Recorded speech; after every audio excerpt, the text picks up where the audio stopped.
Elijah, mag-usap na tayo. Dapat na nakita ko sa bagong hindi namin pinapakita sa amin, ha? Binibigay namin lahat ng gusto mo. Tapos ano yung kapalit ito? You're failing your classes again, Elijah Bond. Ma, ito na po kasalanan yung. Then kasalanan ninyo, ha? Pinapaaral ka namin sa isang prestigious school. Tapos ang mahal-mahal ng tuition mo. Sinong madadamay mo dyan? Kami? Hindi naman pwede. Kami yung may dahilan kung ba't nakakapag-aral ka. Ma, mahirap po yung curriculum. Eh di ano, Elijah, Friends mo. may potential ka pero hindi ka interesado sa mga bagay-bagay. Siguro, Elijah, simula ngayon doon ka muna sa lola at lola mong bakasyon or else ililipat ka namin sa school. ha? Laman lang ako safe. Wala talaga. That's fine, ha? Kahit nadali mo pa yung cellphone, kailangan mamulat sa buhay na hindi puro luho namin. Ma, anong papala ko doon? Malalaman mo din yan, anak. Tsaka na natin pag-usapan yan. Simula ngayon, mag-enjoy ka mo.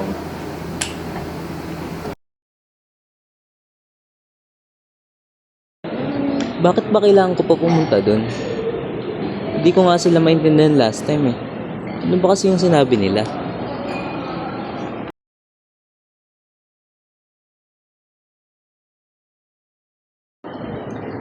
Ah, yun pala meaning nun.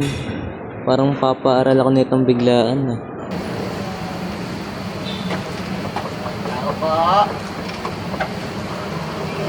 Ay, ako.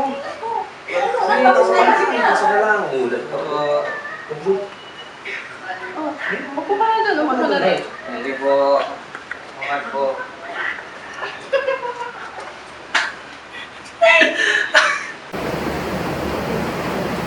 Kamusta ka na? Kamusta ka na? Sabi ng mama mo. Ano po yun? Pasaway ka daw. Sige na. Mahiga ka na. Lagay mo na yung gamit ko doon. Ay, doon pa rin po ba sa dati? Oo. Nice ko yung dahil higaan mo doon. Ay, thank you po.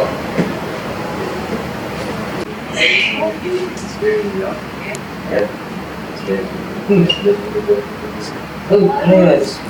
Mga dudes, gala bukas. Lala, alam niyo naman nagbawal ako eh. Oo nga pala. Boring ba dyan? Di ba ba joke kayo? Yung lolo mo ba, inaano pa rin yung ganun?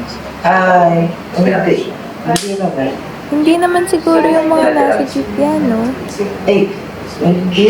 Malayo yung sinulo sa ganun. Hindi naman ganun si Lolo. Siguro gano'n talaga yung iba. Oo. Sige, sige. Ingat sila sa inyo ha. Tapos pa naman tama niyo eh. Enjoy ka dyan, boys! Totoo, ingat tol.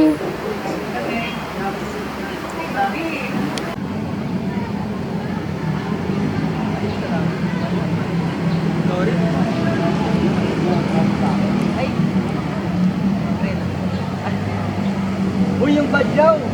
Ay, alala! Basta sa'yo ah! Sino ka naman? Sino ka naman? Uy, may kasama siya ngayon, no? Ay! Bas, pakin niyo ako. Basta trip ka!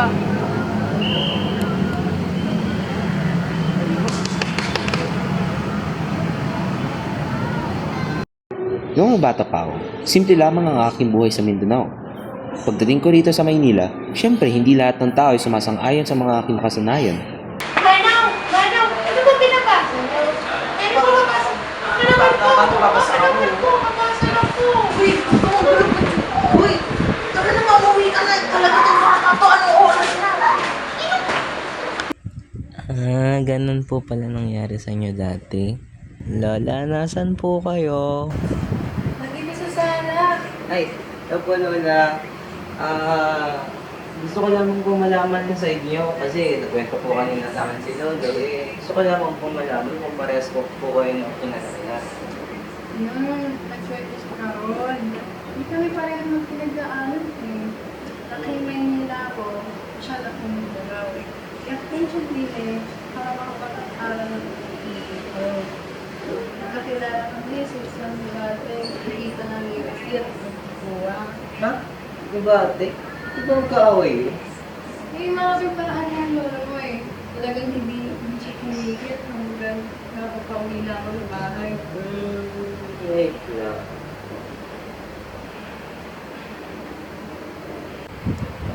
Sekaron at Miyakapon. Translation. Ah, yung pala meaning nun.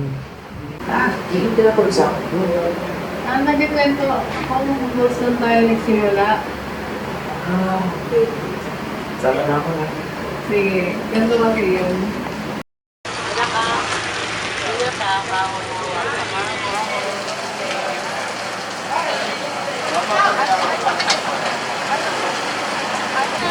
Nagugutom na ako. Kabayad na nga ako.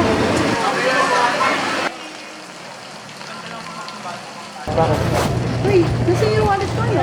Bakit nakarating ka nga lang eh? Kakarating mo lang, nakaupo ka na nga. Akin ang wallet ko. Wala nga rin sa akin. Ano ba yan? Sinala mo. Ano ba yung ginagawa? Ay, pasensya. Wala sa akin oh.